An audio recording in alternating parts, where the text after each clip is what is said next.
100%. Yeah, inside and out. I created it within and without. Yeah, nothing crosses my door. No, no, no. It can try, but it does. You know, I didn't even have to do anything. Be gone, foul beast. No, I can feel it. Like, you know, it's going to rise in me, but I don't let it. I don't let it take me anymore. You know, it's having some sort of mastery over your feelings, isn't it? What do you do with Really. that? Like, let's say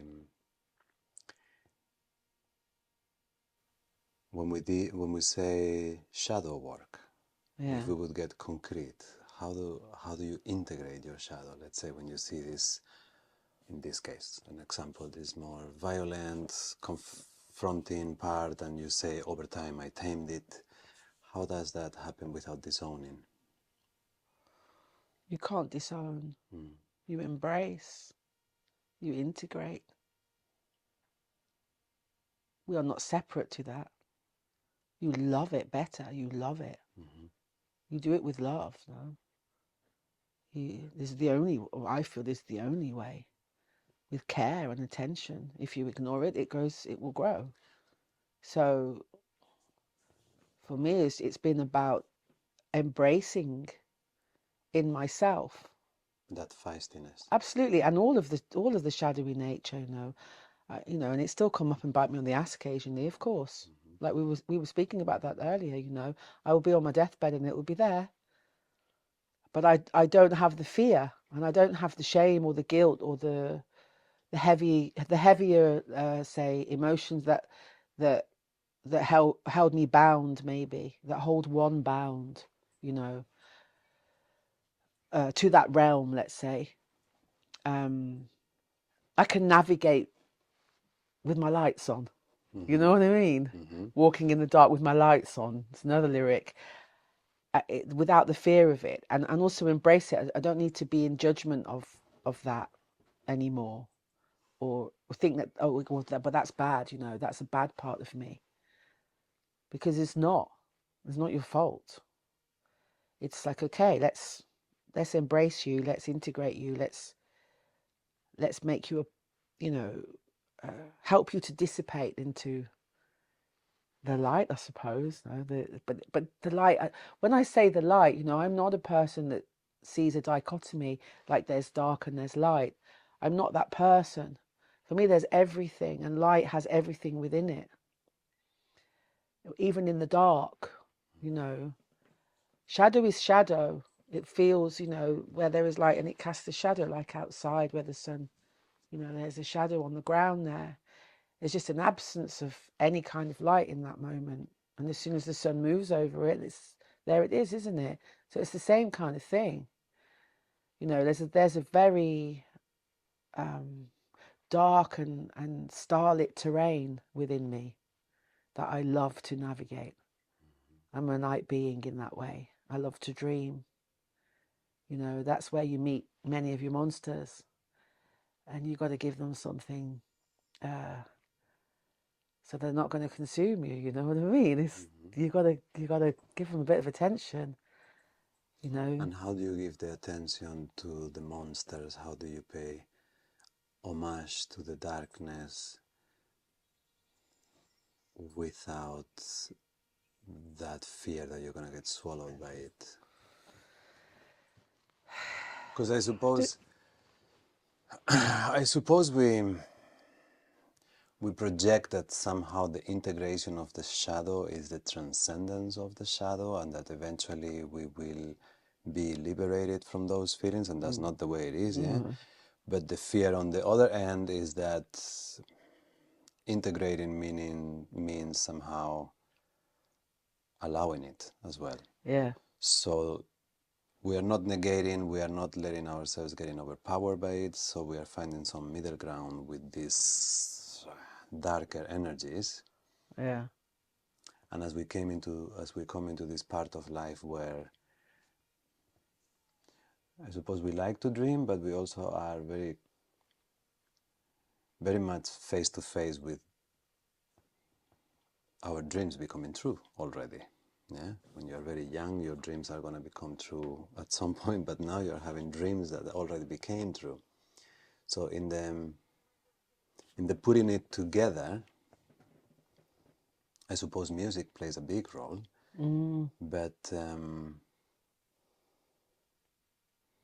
I don't know. I don't know if it's a question or just a general reflection of how intricate the shadow work is if you really understand it properly. Because it's a love to something that can hurt you, and it's a love to something that can hurt others, and at the same time, it's inevitable because it is part of you. You know, as you say that, you know, I can see, I can see now like a harness and a beast. Mm-hmm. And, you know, the story would be for me that there is this beast and we must find a way to harness and ride the And right, beast. beast. And really is the only way to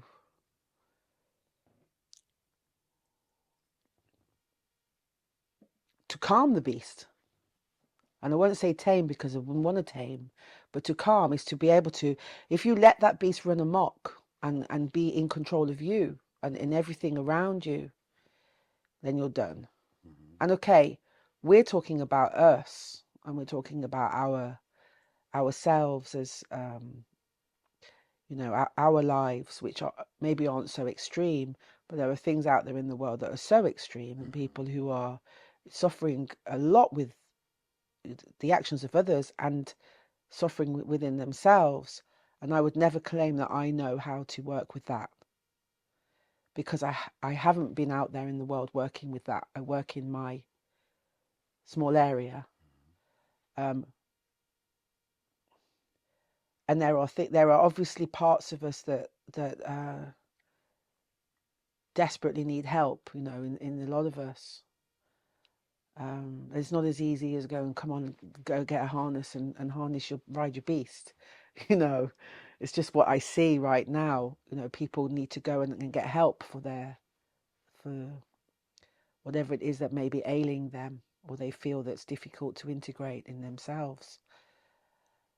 But what I do feel is in all areas to meet it with compassion, to be met with listening, care, non non-judgment, you know, an equanimous meeting of some kind of care and love and pure energy, as pure as possible, Yeah. is vital.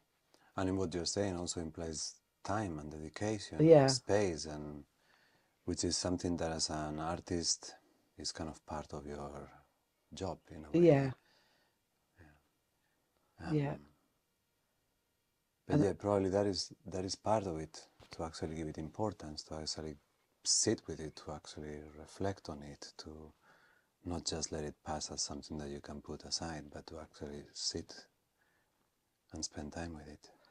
yeah, and kind of, wanted to say like call it to account, but it's, you know, it's like thinking of something that I recently have worked on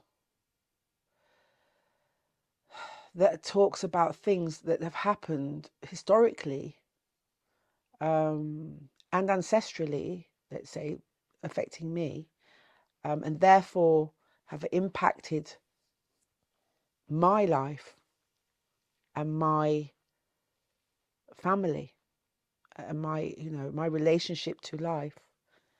Um, and seeing that it came from what we could call bad deeds, you know, it's rooted in things that happened that I will never say were good, but they happened, and I am here now working with this thing, transforming this energy into something good. Then what I see is that alchemy is possible through what I do, but only possible if all the components are there. You can't miss them out. Do you know what I mean? Mm-hmm. Like you can't just go, oh, I don't like that. Put that. No, it has to be in there. It's got to be in the pot. Like put it all in the pot. Yeah. But you got to see it. That's Because the thing, though. otherwise, even the alchemy itself would not be able to happen. Exactly. The alchemy can't happen without the components. Like, what are you aiming for there? Some mutated version, this. And that was really clear in this particular piece that I was working on. Is I don't want to create a Frankenstein's monster. What will be created here. So it's not taking the parts and trying to put them back together. It's giving and honoring to those parts, ritualizing over them, giving them their ground to be laid to rest, and for something new to come from there, and that may die. And for me, there's the biggest part of our work, let's say, in this world is to know that we are going to die, and that things have to die, and the holding on of things can create problems, and so for me those things grow, the heavier aspects grow because we hold them. We're vessels and we're containers, and we don't necessarily know that's what we're doing, but that is what we do. I had a dream of a friend, and she passed away, a friend of ours. And in the dream, she said, I wish I'd known one thing. After she passed away, I dreamt of her. And I said, what was that? And she said, I wish I'd known to not attach to emotion. And that's all she said in the dream. And when I woke up, I was like, it's so small and simple, but it's very profound. Also because they said to not attach to emotion, not to not attach to things or people, or because the emotion you're going to feel it anyway, and it's just to feel it and let it be, to feel it and let it be.